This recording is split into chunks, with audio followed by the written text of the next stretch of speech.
भाजपा का संकल्प पत्र विमोचन के दौरान पूर्व मंत्री नरोत्तम मिश्रा ने कांग्रेस पर बड़ा हमला बोला। उन्होंने कांग्रेस के घोषणा पत्र को निशाने पर लेते हुए कहा कि कांग्रेस के घोषणा पत्र में रोम नजर आएगा, भाजपा के घोषणा पत्र में राम नजर आएगा। मनमोहन सिंह की सरकार में पाकिस्तान के सैनिक हमारे देश के सैनिकों के सिर काट कर ले जाते हैं। कांग्रेस के राज में लाल चौक पर तिरंगा नहीं सब राम पाते थे, आज चांद पर तिरंगा फहराया गया है। एक भी विपक्षी दल सरकार बनाने के लिए नहीं लड़ रहा, सरकार कैसे बनाएंगे यही पता नहीं है इनको। कांग्रेस वादे करती रही, नारे लगाते रहे, गरीबी हटाने के नहीं हटा पाए।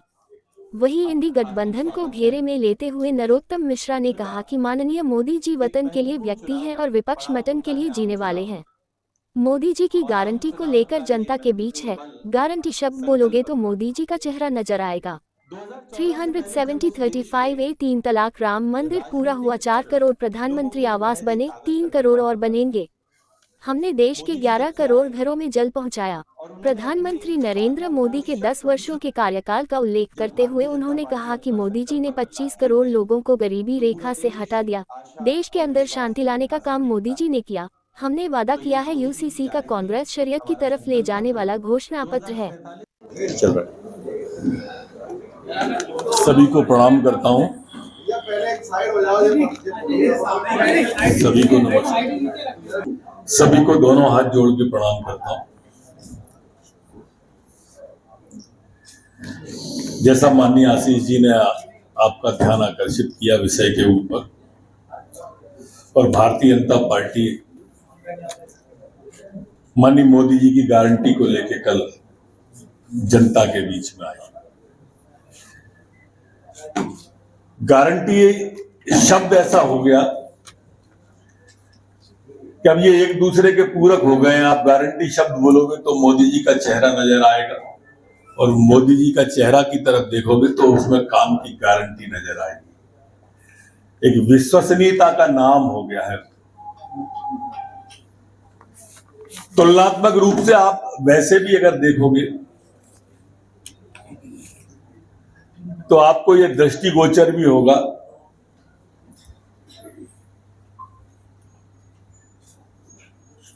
कि माननीय मोदी जी वतन के लिए जीने वाले व्यक्ति हैं, और विपक्ष के नौदुर्गों में जैसे फोटो आ रहे हैं उससे लगता है कि मोदी जी वतन के लिए और विपक्ष मटन के लिए जीने वाला है। कांग्रेस का घोषणा पत्र देखोगे तो आपको रोम नजर आएगा, और भाजपा के अंतःकरण में झांकोगे तो राम नजर आएगा।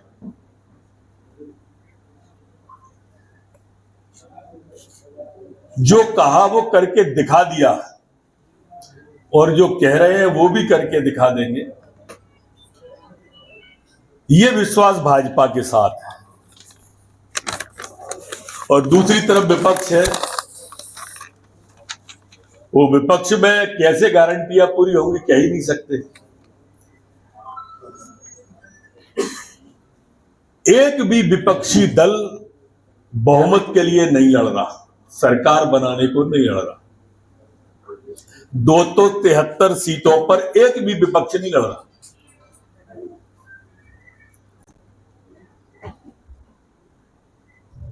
बहुमत मिलेगा ही नहीं, अब मिलेगा तो पता नहीं है, सरकार बनेगी पता नहीं है, प्रधानमंत्री कौन बनेगा पता नहीं है, गठबंधन वाले सुनेंगे कि नहीं पता नहीं है, चुनाव के बाद गठबंधन टिकेगा या नहीं टिकेगा पता नहीं है। लेकिन गारंटियां लेके लगातार आते जा रहे हैं जनता के सामने। सरकार कैसे बनाएंगे यही तय नहीं है इनका। और इधर मोदी जी ने जो कहा, आप सबके ध्यान में, फिर भी मैं दोहराता हूं एक सांस में, 370 हमारे घोषणा पत्र में था, पूरा हुआ। 35 था, पूरा हुआ। सीएए था, पूरा हुआ। ट्रिपल तलाक था, पूरा हुआ। भगवान श्री राम का भव्य मंदिर बनाएंगे, भव्य मंदिर आप देख लो, पूरा हुआ। 4 करोड़ लोगों को प्रधानमंत्री आवास देने का कहा और करके दिखा दिया, और 3 करोड़ आने वाले कल में हम देने वाले हैं, ये सिद्ध हो गया। लोगों को विश्वास दिया कि 3 करोड़ और बनने वाले हैं। कोई गरीब बिना घर के न रहे, ये विचार भारतीय जनता पार्टी का, प्रधानमंत्री मोदी जी की गारंटी है।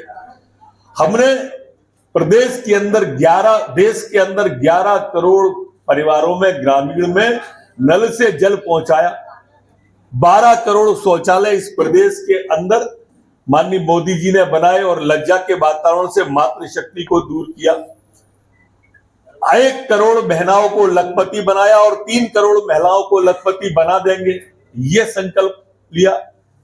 10 करोड़ बहनों को उज्ज्वला योजना पूरे देश के अंदर पहुंचाई, ये मोदी जी की गारंटी है। और अब पाइप से गैस पहुंचाने का संकल्प, गारंटी माननीय मोदी जी ने दे दी। ये सस्ती गैस के लिए एक मोदी जी का सफल कदम। कांग्रेस वादे करती रही, नारे लगाती रही गरीबी हटाने के, कभी गरीबी नहीं हटा पाई।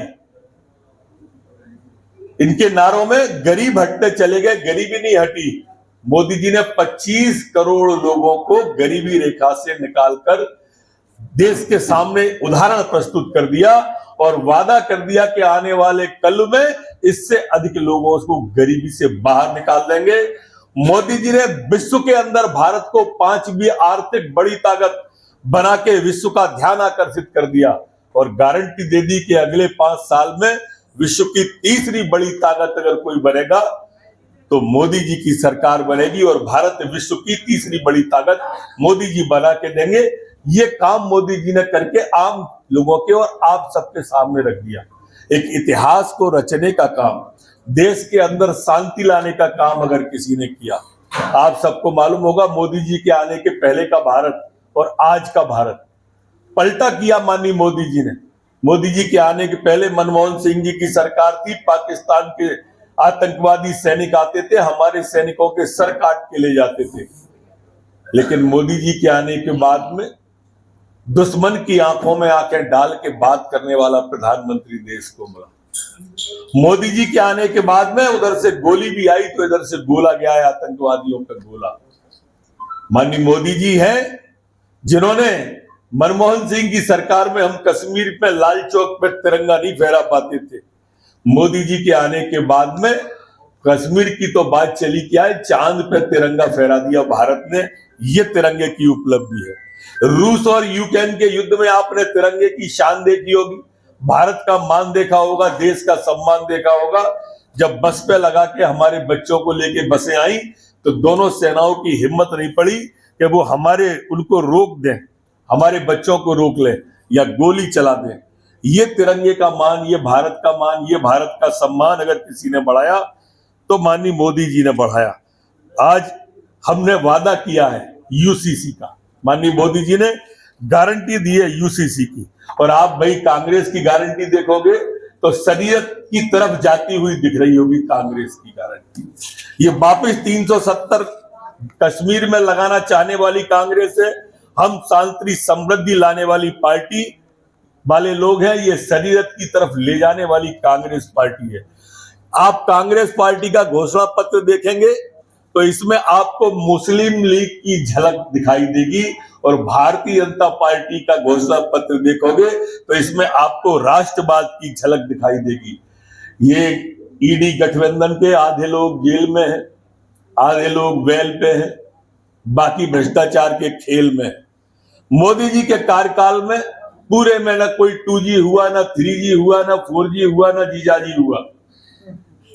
ये मोदी जी का कार्यकाल है जिसमें ईमानदार प्रधानमंत्री देश ने और उसी सरकार देश के अंदर चला के दी और ऐसा विकास करके दिया देश के अंदर कि आज हम चारों तरफ देखेंगे, जल में, थल में और नभ में वंदे भारत जैसी ट्रेनें जो हमारी थल के ऊपर चल रही है और आने वाले कल के अंदर विकास की वंदे भारत की ट्रेन बनाने की जो बात कही है, हिंदुस्तान की हर लोकसभा के अंदर मेडिकल कॉलेज खोलने की, कोरोना जैसा काल आप सबने देखा, ये मोदी जी की ही कल्पना है।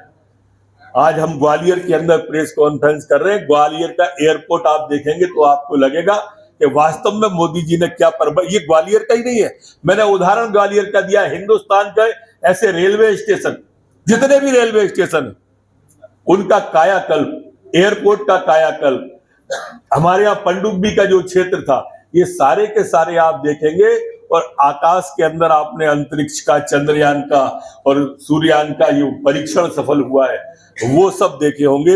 ये मोदी थे तभी संभव था, क्योंकि उसके पहले 50 साल एक ही परिवार की सरकारें रही। जी, ये हमारे बुजुर्ग जो हैं और हमारे बुजुर्गों को जिम्मेदारी जो मोदी जी ने ली है, अब गरीब है, अमीर है, छोटा है, बड़ा है, अगड़ा है, पिछड़ा है, सारे भेद समाप्त। जो बुजुर्ग 70 साल का होगा सब आयुष्मान कार्ड के दायरे में होंगे और सबका इलाज माननीय मोदी जी, भारतीय जनता पार्टी की सरकार एकदम फ्री करा के आपको देगी। मित्रों, जो काम आज मोदी जी ने किया है देश के अंदर और जो काम कल करने वाले हैं मोदी जी, विश्व की तीसरी आर्थिक ताकत बनाने वाली, इस सब में मीडिया के बंधुओं का भी एक सहयोग है, वो चाहिए।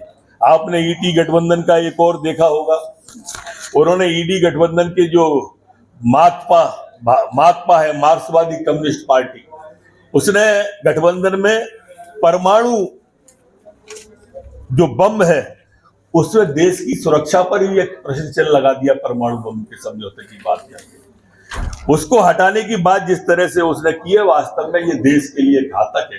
जब पाकिस्तान हमारे पड़ोसी देश पर परमाणु बम है और ये कर रहे हैं, इससे आप इनकी तुष्टीकरण की राजनीति को समझिए। जिस तरह की राजनीति ये विपक्ष कर रहा है तुष्टीकरण की, ये निंदनीय है। और ये किस दिशा में ले जाना चाहती है तुष्टीकरण की राजनीति। मैंने इसलिए शरीयत का भी हवाला दिया, इसलिए उसकी झलक भी दिखाई मैंने कि मुस्लिम लीग के घोषणा पत्र की कॉपीराइट और झलक जैसी दिखती है, इसलिए तुष्टीकरण की बात कर रहे हैं। ये लोग सनातन पर सवाल उठा रहे हैं, ये लोग गाय पर सवाल उठा रहे हैं, ये लोग सनातन को डेंगू कह रहे हैं, ये निंदनीय करते हैं मेरे मित्रों। ये लगातार एक के बाद एक प्रहार जो करती है कांग्रेस पार्टी हिंदू और हिंदुत्व पे तो सवाल उठाती है। उनके नेता राहुल गांधी टुकड़े टुकड़े गैंग से तो मिलने जेएनयू में सबसे पहले जाते हैं, लेकिन उनके नेता राहुल गांधी कभी दूसरे धर्म और मजहब पर एक बात नहीं कह सकते। जी, कोई सवाल? एक जो बुजुर्गों को इलाज कराने वाली बात सेंट्रल पत्र में कही है, तो सरकारी अस्पतालों में होगा कि निजी अस्पतालों में? सरकारी में भी होगा और निजी में भी होगा। आयुष्मान कार्ड जहां जहां चलता है वहां सब जगह होगा और मेरे ख्याल से लगभग सभी जगह चल रहा है। थोड़ा सा आप तो देखते चलिए, भगदड़ का माहौल है। और 4 लाख का लक्ष्य पूरा हो चुका है। सर, आज कमलनाथ जी के बंगले पर कार्रवाई की गई है, पुलिस के लोग जो उसको लेकर क्या कहेंगे? वो तो कह रहे हैं कि विपक्ष की कार्रवाई है। देखो, स्वाभाविक रूप से वो यही क्हेंगे। अगर वो सही है तो क्या दिक्कत है? कोई भी जांच के लिए आए तो उसे दिखा दो, इसमें कहाँ दिक्कत आती है किसी को? क्यों दिक्कत आना चाहिए? वो चुनाव के समय क्यों कार्रवाई? चुनाव नहीं, हमेशा ही होती रहती कार्रवाई। भाई, उनके ही नेता पर तो पैसे पकड़े गए थे ना, नोट पकड़े गए थे, इसलिए कार्रवाई होगी ना। अभी पकड़े गए, छिंदवाड़ा में ही पकड़े गए, उनके पार्टी के पदाधिकारी पे पकड़े गए। शराब पकड़ी गई है तो उनके पास पकड़ी गई। अब ये कमलनाथ जी की हार वहां पर स्पष्ट दिख रही है, इसलिए पैसा और शराब का खुलकर प्रयोग वो करना चाहते हैं। पैसे वाले पैसे की दम पर लोकतंत्र को खरीदना चाहते हैं, जनता के बल को खरीदना चाहते हैं। भारतीय जनता पार्टी ऐसा नहीं होने देगी। हमारा विश्वास लोकतंत्र में है, हम इमरजेंसी वाले लोग नहीं है। कोई भी सवाल कर सकता है। प्रवीण जी, आ रहा हूँ, आप पे आ रहा हूँ। प्रवीण जी, एक तो रुकिए ना, प्रवीण जी पूछिए जल्दी। आत्मविश्वास से चुनाव जीतने वाली बात पिछले दिनों काफी चर्चा में रही है, आपकी ओर से आया जी। क्या भाजपा को भी अभी वर्तमान में मोदी की गारंटी को लेकर आत्मविश्वास से परिपूर्ण देखा जा सकता है? क्या आत्मविश्वास और अति आत्मविश्वास दोनों अलग अलग शब्द हैं। पूछ के जाना और बता के जाना जैसा है, इसलिए आप ये मान के चलिए हमें पूरा विश्वास है। हो गया ना, पूरा विश्वास है। जनता को भी पूरा विश्वास है। एक तो मेरा आग्रह कि प्रति प्रश्न नहीं और जो प्रश्न हो जाए उसकी पुनरावृत्ति नहीं। पूछिए। आयुष्मान कार्ड की बात आप पूरे देश में कर रहे हैं, हर घर में आयुष्मान कार्ड बना रहे हैं। क्या आयुष्मान कार्ड पे जो इलाज कर रहे हैं हॉस्पिटल, उनके भुगतान परिपूर्ण हो चुके हैं? अभी तक तो सब हो चुके हैं जितने बिल आए थे। ठीक है, मैं जवाब सुना आपने। आपका सुनिए ना, प्रति प्रश्न नहीं, सवाल तो पूरा कर लें। आप पूरा करें। आप रुकिए। 350 प्राइवेट हॉस्पिटल है ग्वालियर चंबल संभाग में, पूरा करें। उनमें से 250 ऐसे अस्पताल हैं जिनके पिछले 2.5 साल से कोई भी भुगतान नहीं हुए हैं। ठीक है, जितने भुगतान सरकार के पास आए सारे हो गए, अगर नहीं हुए हो तो आप बता देना, उनका हो जाएगा आचार संहिता के बाद। चलिए सर्वेश जी।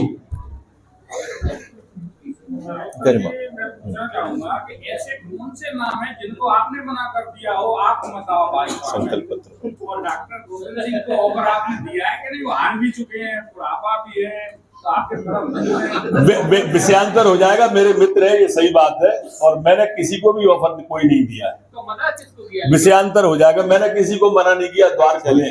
मेरा आग्रह संकल्प पत्र से संबंधित ही प्रश्न रखें, क्योंकि ये प्रेस कॉन्फ्रेंस स्पेसिफिकली संकल्प पत्र की है। कमलनाथ जी को मना नहीं किया, कमलनाथ जी का सर्वेश जी, एक प्रश्न हो गया। दूसरा मेरे पास विषय नहीं आया। हाँ, आइए, कोई और प्रश्न? राजीव जी। दीपक जोशी जी के भाजपा में आने पे वो कह रहे हैं 2 लोगों से माफी मांगने के लिए कहा जा रहा है। गलत कह रहे हैं, किसी से भी माफी मांगने का नहीं कहा गया है। दीपक मेरे मित्र हैं, भाई हैं, पर संकल्प पत्र पे पूछे तो अच्छा और ज्यादा लगेगा। मुझे बुरा किसी बात का नहीं लगेगा। जीतू पटवारी कह रहे हैं कि मुझे माफी पत्र बोलिए जी। देना चाहिए इसको। देखो, उसके आने के बाद में कांग्रेस की क्या स्थिति हो गई है, इससे थोड़ा वो व्यथित से है। वही तो जीतू पटवारी है जो अपनी पार्टी को कहते थे पार्टी गई तेल लेने, अब तेल लगा रहे हैं तो दिक्कत हो रही है। बोलिए बोलिए बोलिए बोलिए, आप तो प्रश्न रखिए। आपने कहा कि ग्वालियर में एयरपोर्ट बन गया है, जब उद्योग नहीं होंगे, व्यापार नहीं होगा, ठीक है। उसके बावजूद भी हमारी जितनी हवाई जहाज की फ्लाइटें आ रही हैं वो सब हाउसफुल जा रही हैं। मैंने अकेला एक उदाहरण नहीं दिया, मैं एलिवेटेड रोड की भी बात कर सकता था, नदी की बात कर सकता, मैंने एक एग्जाम्पल दिया था। तो सभी साथी अल्पाहार पे आमंत्रित है, चाय पे आमंत्रित है। आप सभी की गरिमा में उपस्थिति के लिए बहुत आभार। बहुत धन्यवाद। अलग से बाइट नहीं देंगे। हाँ।